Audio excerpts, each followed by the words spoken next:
A lot of times, I think when we're looking to practice the law of detachment, we turn towards it as a result of trying to heal the wound of being frustrated and disappointed in people. But when we look to a practice like the law of detachment, if we come to its doorstep because we are still bearing that sort of anger, frustration, and disappointment towards other people, then it's not really going to work because we're detaching as a result of resentment. And what that is, you're really just cutting a person off. You're really just creating distance from that person. And in certain circumstances, that's not necessarily wrong. And actually, in a lot of situations, that actually might be the correct way to go about it. But the law of detachment is something completely different. And it's actually something that we bring to all relationships, and not just relationships, but expectations and our very connection with reality and life itself. Why do we practice detachment? Because we want to feel more peace in our life. And how do we feel more peace in our life? We stop requiring other people and other circumstances and situations to create that peace inside of us. Because only we can create an emotional state and a state of being through our own relationship with ourselves.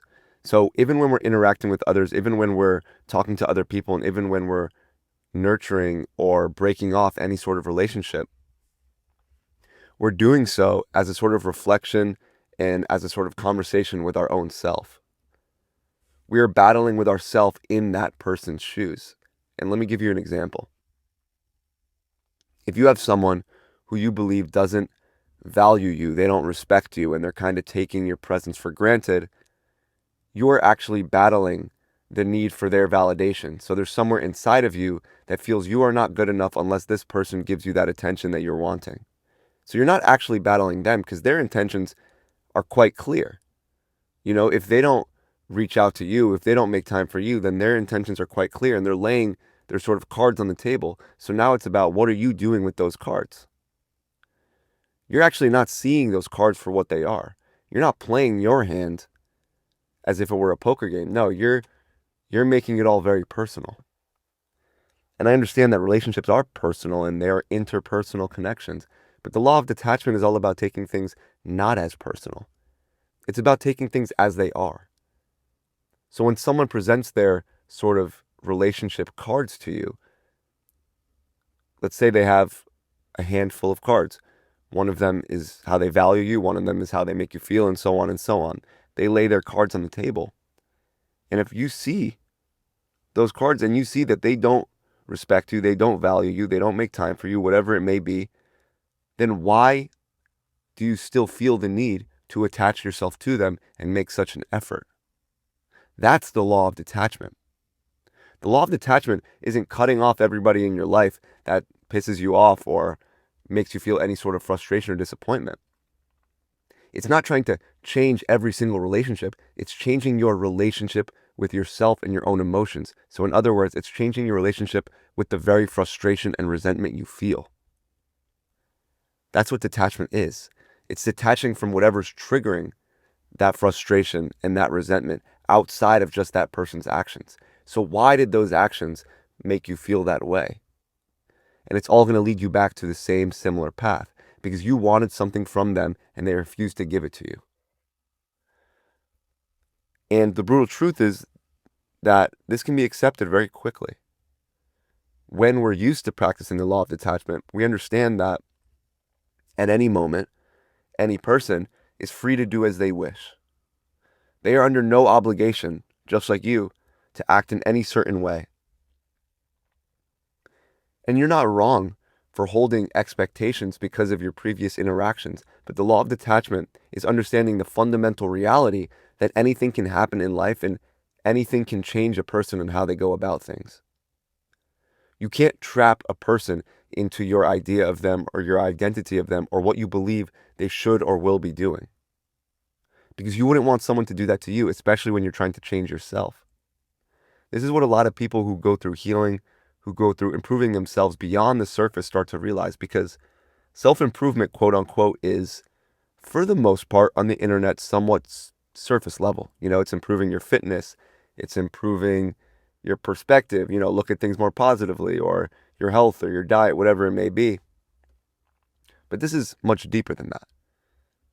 This is every relationship we have. This is the very notion and how much we value ourselves and how we are psychologically putting the emphasis and value of our lives in the hands of 1 to maybe 5 people. And why is that? What is it about those people from a psychological level that creates this paradigm of such a deep-rooted attachment that we are constantly falling in these cycles of expecting a lot and them coming up short every single time? What's causing this? It's that string of attachment. You don't have to get rid of the relationship. You just have to get rid of the attachment. And when you do that, almost every single relationship starts to flourish. If you find yourself putting in a lot of energy into relationships, and that fire that you're sort of putting in, you're putting gasoline into that fire of the relationship, and it's not being reciprocated, you don't have to walk away from the fire completely. Just allow it to exist. Give it space. Give everyone and everything space. Don't leave. Just give space. We know this from an interpersonal perspective that given space, people feel more comfortable to share and express their truth with you. And in this space, you offer yourself more time and more attention and awareness into understanding the parts of yourself that was creating that cycle of attachment and being let down and being angry and frustrated and all that jazz. We can go deep into why certain people feel the need to attach themselves onto others more than other people, if that makes sense. But I don't think we have to make it so complicated, right? Let's just examine the relationships that you have in your life and how each one is making you feel on a daily basis or on a weekly basis, whatever it may be. And equally so, you can provide the same amount of distance to all of them. And, this is a good practice in life. It's an age-old sort of Twitter tweet that you would see, but it actually holds some deep truth. And that is, if you want to see the value of your friendships and the relationships in your life, just don't reach out to anybody for a week or two and see who checks in on you. And I think that's a powerful practice. And it doesn't mean building resentment. If anything, this practice will show you more about yourself. It's going to show you how you are putting and keeping certain connections alive when they were meant to just be given space. You can water a plant too much. You can water flowers too much. And equally so, you can water relationships too much to the point where you drown them in expectations and attachment. And this is the wrong way to live. Because what happens when we're too deeply invested in every single connection or relationship we have in life? It's the typical people say, I wear my heart on my sleeve. I'm an emotional person. If you want to experience that, go ahead. If you want to experience emotional tidal waves in your life, you are free to do so. But what I'm saying is emotional regulation is possible for everyone, especially when it comes to how our relationships are affecting our mental health every day. We often wear our heart on our sleeves and we often become very emotional because we start to create an idea of a person around who they really are. We start to create an idea around the person that is non-synonymous with who they really are. So there's the person, and there are hints of them that start to project an idea of what you've been looking for. No one wants to admit this because it's very sort of dark, and it's like no one wants to call for help and no one wants to admit this, but you're always looking for that person. Just like we're always looking for that thing that's going to make us happy or that thing that's going to make us free. We're always looking for that in relationships, in situations, in jobs, in vacations, no matter what it is. We're always looking for that thing, that one thing. Once I get that one thing, it's going to solve all my other problems. But the brutal truth is, and nobody wants to tell you this because it's not a pretty way to look at life, but it's the real growth way to look at life. And actually, it's the most spiritual way you can look at life. And that is that thing that you're looking for is the very nature of your ability to take matters into your own hands. And I'll explain. So instead of looking for that thing in relationships, you become that state of being by changing the relationship with your thoughts and your emotions and your perspective. you become a version of yourself that you're satisfied with and that you enjoy being. And as a result of that, now you start to find that thing in many relationships because that thing is now you. You're enjoying being you, and so you can now enjoy being you in relationships as well. Hopefully that makes sense. We're searching for that person because they represent something that we want to feel and that we want to be. And we don't even have to admit this to ourselves, because it's difficult to admit. Nobody wants to admit that they're looking for that one person to make them feel good about their life, or they're looking for that one thing to make them feel good about their lives. But it's human nature. It's human nature. And until we turn the glance in this sort of ever watching eye within ourselves and look to ourselves, we're always going to be searching for that one thing. And that string of attachment isn't just going to go to people. It's going to go to certain situations. It's going to go to certain plans, certain outcomes. It'll permeate every area of our life until we realize that all these strings of attachments that we've set up are really just pulling on us and creating so much tension. There's only one legitimate, logical thing to do, and it's to emotionally regulate ourselves by being able to act from a distance of emotions. So you're able to act in a way that is not always in accordance with how you feel. So just because you feel upset with a person doesn't mean you lash out on them. Just because you're disappointed in a person doesn't mean you cut them off. Just allow that to be a representation of where they stand. Just let them play their cards. That's it. Let them play their cards. And if the relationship dwindles away, it dwindles away. So, now how do we actually practice detachment? And it comes back to the very point I was just making. Detachment is an inner growth that happens from within us. When you are satisfied with yourself, when you are satisfied with the direction of your life, when you are satisfied with what you're putting into your life and who you're becoming, detachment becomes much, much easier. It's very difficult to detach from people we care about. And I don't necessarily think that's the premise. And equally so, I don't think the premise is detaching from people who have been making us angry lately. These are all sort of categories that we don't need to place detachment into. That detachment is an overarching umbrella of the way we approach people in life. It's not this single situation you need to practice detachment, or this single type of person you practice detachment with. That's a game that you're playing, and it's all based on assumptions of how people feel about you and how they're going to act towards you. I think we just bring detachment to everything. And detachment is not emotionless. Detachment is not cold. Detachment isn't not being there for other people. All it is we play our cards authentically. We make an offering. We say, this is who I am. This is what I bring. This is me. This is my energy. And we allow people to play their cards. We're not constantly begging. We're not asking of them. We're not constantly demanding people to play their cards in a different way or to play poker with us. That's the metaphor here, is we come to the table to play, and if they don't want to play, we can't make them. You can't make them play. And it's funny how, maybe you've noticed this just by listening, that it almost sounds childlike, doesn't it? When you would go to the playground and you would ask a friend to play with you, it would be very simple. They can choose to either play with you or not play with you. And if they play with you, you guys are now quote unquote friends. And if they don't, you're not. Isn't it interesting how that still permeates life today?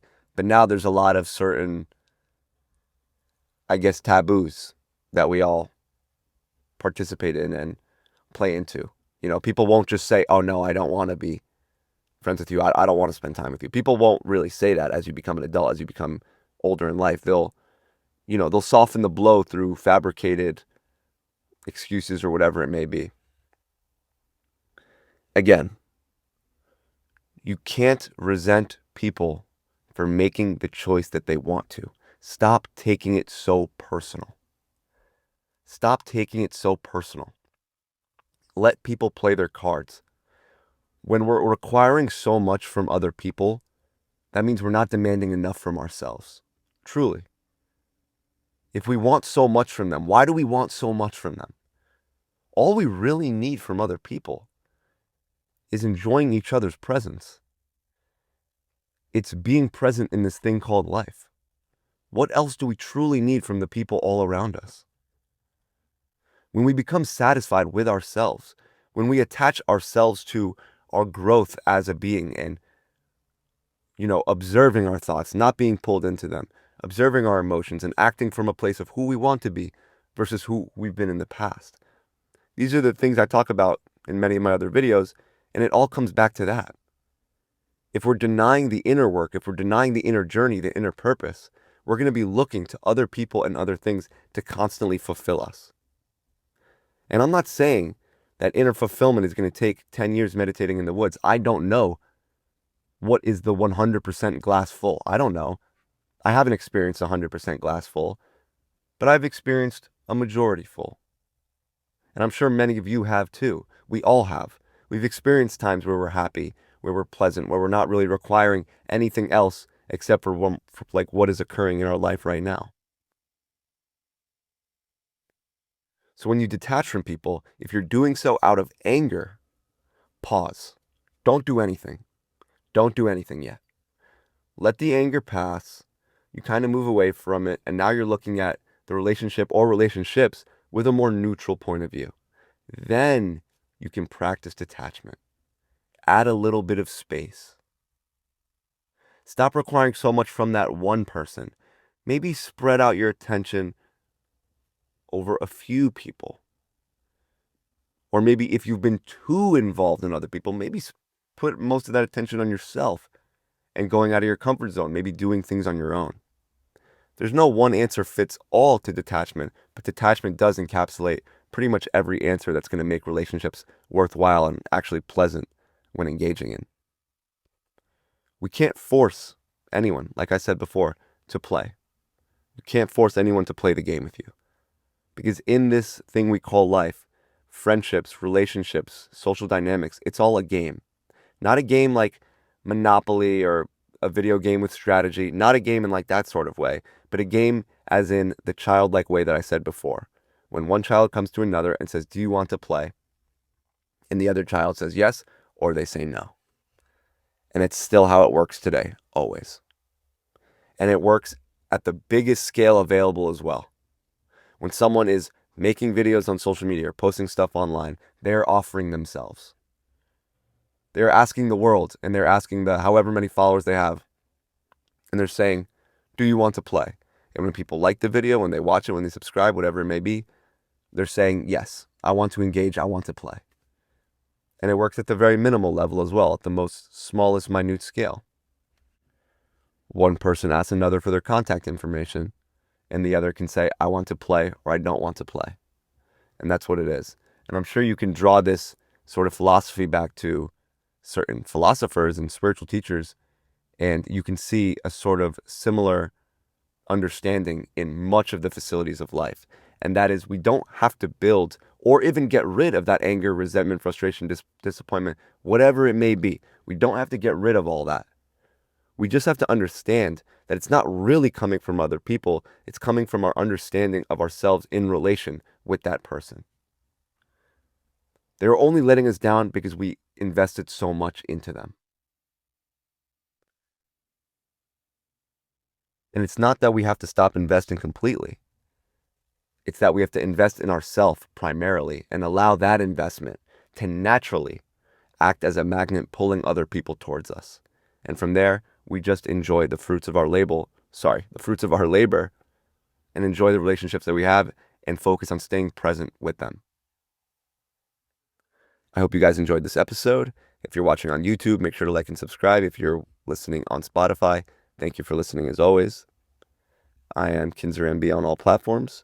And other than that, I will see you guys in the next one. Peace.